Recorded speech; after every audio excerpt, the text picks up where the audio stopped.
안녕하세요 여러분. 오늘은 무신정권 후반부 설명을 드리도록 하겠습니다.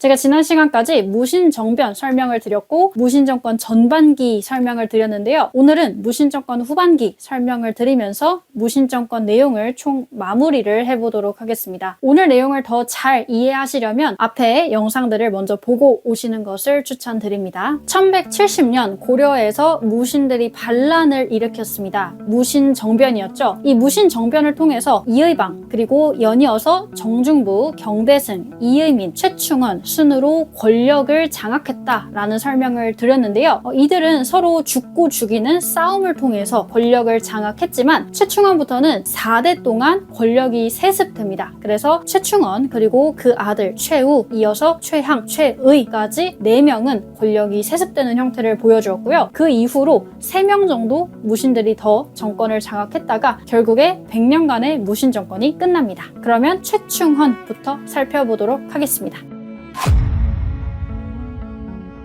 굉장히 기세등등에 있던 이의민 정권을 쓰러뜨리고 완전히 권력을 장악한 최충원과 최충수 형제에 대해서 제가 지난 시간에 설명을 드렸죠. 이 최충원과 최충수 형제는 권력을 잡자마자 왕에게 봉사 10조라고 하는 것을 올리는데요. 봉사 10조는 뭐냐면 당시에 정치를 잘못하고 있는 부분들, 패정을 개혁하는 방안에 대한 10가지 내용이었습니다. 그런데 어떻게 보면 당연하게도 당시의 왕이었던 명종은 허수아비 왕이었잖아요. 막 정치에 대한 열정이 뛰어나다거나 그런 게 없었거든요. 그래서 이 최충원, 최충수 형제가 올린 봉사 10조를 실천하지 않습니다. 최충원은 왕에 대한 불만이 조금씩 쌓이기 시작했는데 그러자 최충원은 이런 생각을 하게 됩니다. 아니 지금 왕인 명종이 나이도 많이 들고 내가 시키는 대로 하지도 않으니까 차라리 명종을 끌어내리고 내 말을 잘 듣는 새로운 왕을 앉히면 어떨까? 라는 생각을 한 거죠. 그래서 명종을 끌어내리고 명종의 동생 신종을 새로운 왕으로 옹립합니다. 이로써 최충원의 권력은 더 커졌죠. 그런 한편으로 최충원은 자기 주변 세력들을 제거해 나가면서 권력을 더욱 확고히 하고 있었는데요. 대표적으로는 동생이었던 최충수를 제거한 일이 있습니다. 최충수는 이의민을 죽일 때 같이 거사를 했던 한편이기도 했잖아요. 그런데 최충수가 점차 권력을 잡으면서 막 나가기 시작합니다. 자기 딸을 왕의 며느리 태자비로 앉히려는 시도를 했던 겁니다. 이와 비슷한 일이 이전에도 있었죠. 이의방도 이렇게 하다가 망했고 정중부의 아들 정균도 이렇게 하다가 망했습니다. 최충원은 이런 이유들을 들면서 최충수에게 딸을 태자비로 앉히면 안 된다고 강력하게 주장했는데 최충수는 처음에는 알겠다고 하다가 갑자기 뒤통수를 세게 쳐서 결혼식을 그냥 막무가내로 진행해버립니다. 그러자 화가 난 최충원은 병사들을 모아서 최충수 세력을 제거했습니다. 최충원이 이런 식으로 권력을 독점해 나가고 있는 사이에 고려에서는 갖가지 반란들이 연이어서 터지고 있었는데요. 대표적으로는 만적의 난이 있습니다. 만적의 난은 최충원의 집의 노비였던 만적이 일으킨 일종의 노비 해방 운동이었습니다. 만적은 노비들을 모아놓은 자리에서 정승과 장수의 씨가 어찌 따로 있겠냐라고 하면서 주인을 죽이고 노비 문서를 태운 뒤에 새 세상을 열자라고 말했는데요. 하지만 안타깝게도 계획이 직전에 발각되면서 실패하게 되죠. 이렇게 최충원 일파가 권력을 장악하고 고려 곳곳에서 반란이 일어나고 있는 사이에 새롭게 허수아비 왕이 된 신종은 몸이 굉장히 약해져 있었습니다. 왜냐하면 이미 신종이 왕위에 오를 때 나이가 너무 많은 고령이었기 때문인데요. 신종이 이렇게 몸이 약해지자 최충원을 불러서 자기의 아들 태자에게 왕위를 넘겨주겠다고 말했습니다. 그렇게 신종이 사망하고 왕위에 오른 것이 신종의 아들 희종이었습니다. 그런데 희종은 이전에 이 무신 집권 왕들과는 다르게 무신 세력, 그러니까 최충원 일파를 제거하려는 대담한 계획을 세웠습니다. 희종은 내시였던 왕준명을 끌어들여서 이 계획을 짰고요. 최충원을 불러서 유인한 뒤에 살해하려고 했는데 안타깝게 실패하고 말았고 최충원은 희종을 내쫓고 다시 새로운 왕 강종을 옹립하게 됩니다. 이러한 일련의 상황을 겪으면서 최충원은 굉장히 불안해졌습니다. 사실 희종의 최충원 살해 계획 직전에도 영리 3명이 최충원과 최우 부자를 살해하려는 모의가 있었거든요. 그래서 최충원은 일단 사병기구였던 도방을 부활시켰고요. 이러한 일련의 사건들을 조사하는 임시기구 교정도감을 상설기구로 승격시켜서 교정도감의 최고자리 교정별감에 앉았습니다. 그리고 이 교정별감의 지위를 이용해서 자신을 반대하는 반대 세력을 제거하고 국가의 각종 업무를 처리하기까지 했죠. 그러던 중에 희종을 이어서 새롭게 왕위에 오른 강종도 이미 너무 나이가 많았기 때문에 얼마 안 가서 사망하고 맙니다. 그러자 강종의 아들이었던 태자가 새로 왕위에 오르니 그가 바로 고종입니다. 지금 왕 이름이 계속 많이 나와서 굉장히 헷갈리실 텐데요. 한번 정리를 하고 넘어가도록 하겠습니다. 1170년 무신정변이 일어났을 당시의 왕은 의종이었습니다. 의종은 무신정변이 일어나고 난 이후에 거제도로 추방이 되었다가 이의방 정권에 의해서 살해되었죠. 의종을 살해한 다음에 이 무신 정권은 의종의 동생이었던 명종을 새로운 허수아비 왕으로 앉혔습니다. 그런데 최충원 정권이 들어서면서 자기의 권력을 더욱 강화하기 위해서 말을 안 듣는 명종을 내쫓고 자기 말을 잘 듣는 명종의 동생 신종을 새로운 왕으로 앉히게 되죠. 하지만 새로운 왕이 된 신종은 나이가 이미 많이 들어서 병이 들고 몸이 약해져 있었습니다. 그래서 신종의 뒤를 이어서 신종의 아들 태자인 희종이 새로운 왕으로 또 즉위를 하게 됩니다. 문제는 희종이 이전의 무신 정권기의 왕들과는 다르게 무신 세력을 제거하려는 시도를 했다는 것입니다. 하지만 최충원 세력을 제거하려는 희종의 시도는 실패하고 희종은 내쫓긴 뒤에 명종의 아들이었던 강종이 다시 새로운 왕이 됩니다. 하지만 강종도 나이가 너무 많아서 얼마 지나지 않아 사망했고요. 그 뒤를 이어서 강종의 아들 태자 고종이 왕위에 즉위합니다. 어쨌든 그런 식으로 자기가 원하면 왕까지도 갈아치웠던 이 최충원은 온갖 천수를 다 누리고 사망하게 됩니다. 사망하기 직전에 자기 아들 최우를 불러서 권력을 넘겨주었고요. 자기는 악공들을 불러서 풍악 소리가 들리는 가운데 사망하죠.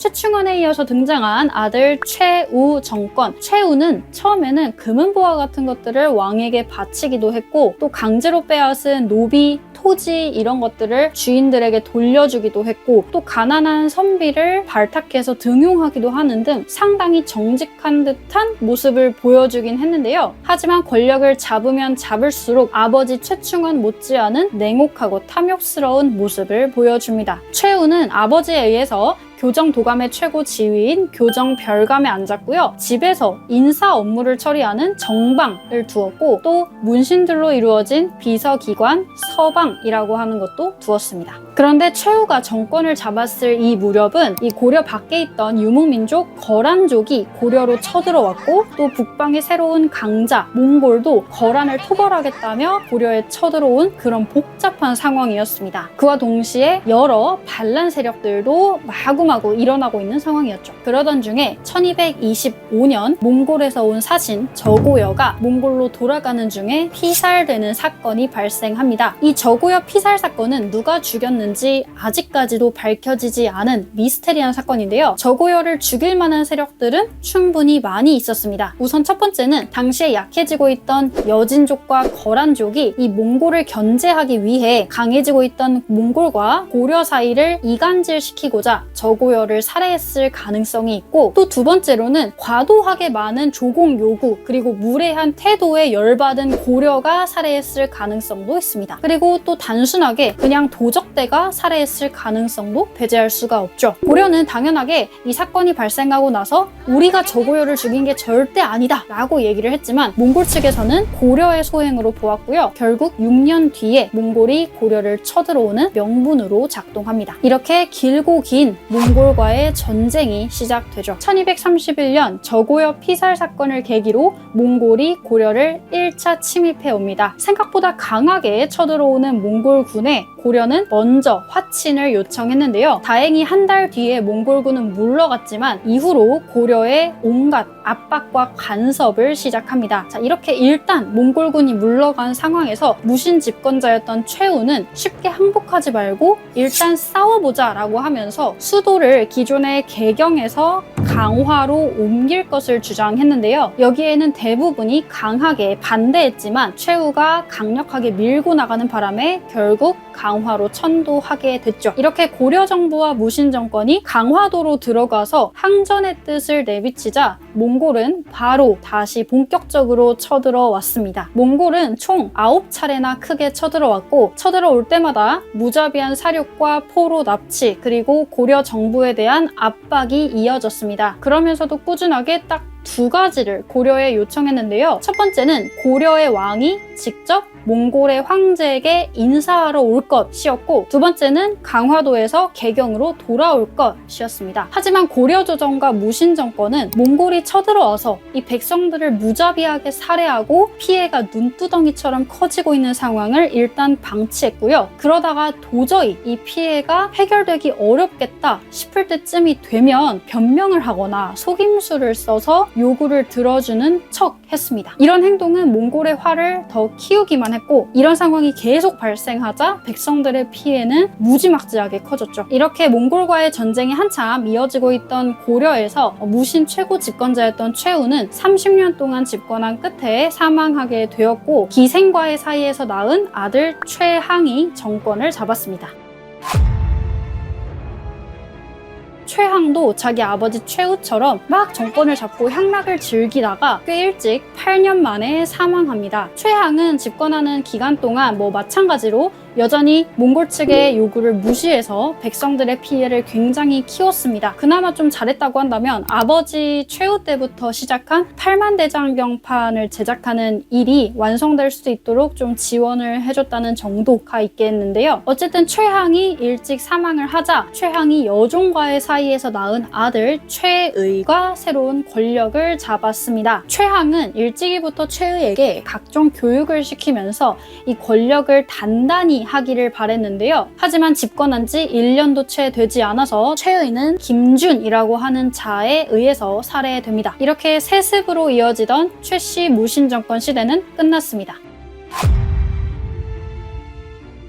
새롭게 권력을 잡은 김준. 그런데 김준 시기부터는 눈에 띄게 무신들의 권력이 줄어든 것이 보입니다. 그 이유는 일단 김준이 처음에는 권력을 독점하지 못하고 다른 사람들과 공동으로 가지고 있었기 때문이기도 하고 그리고 당시에는 또 몽골이 쳐들어온 상황이었잖아요. 몽골의 눈치를 볼 수밖에 없었기 때문이죠. 그 사이에 몽골은 고려에 9차 침입을 해옵니다. 더 이상 버틸 수 없었던 고려 측은 드디어 태자를 몽골에 보내기로 합니다. 이로써 공식적인 몽골과 고려의 전쟁은 끝이 났습니다. 그런데 태자가 몽골로 떠난 사이에 왕이었던 고종이 사망하는데요. 그렇게 이후 태자가 귀국해서 고려로 들어와서 새롭게 왕에 오르니 그가 바로 원종입니다. 그 무렵에 몽골에서는 황제 데칸이 사망하면서 황제 자리를 놓고 내전이 발생했는데요. 여기에서 원종은 줄을 잘 서야 했습니다. 누가 황제가 될지 모르고 앞으로 황제가 되는 사람은 고려에 엄청난 영향을 미칠 것이기 때문이죠. 원종은 이들 중 쿠빌라이라고 하는 사람을 찾아가고 쿠빌라이는 원종을 만나자 감동받아서 굉장히 후하게 대접해 줍니다. 이후에 몽골의 새로운 황제는 쿠빌라이가 되었고 원종의 외교는 성공하죠. 이때 고려는 여전히 무신 정권기죠. 무신 최고 집권자 김준이 있었는데요. 이 김준은 새롭게 왕이 된 원종과 사이가 굉장히 안 좋았습니다. 김준이 권력을 굉장히 남용하기도 했고 또 몽골에 대해서 상당히 적대적이라 원종과는 몽골에 대한 다른 외교 노선을 가지고 있었거든요. 결국 원종은 김준과 친했다가 멀어진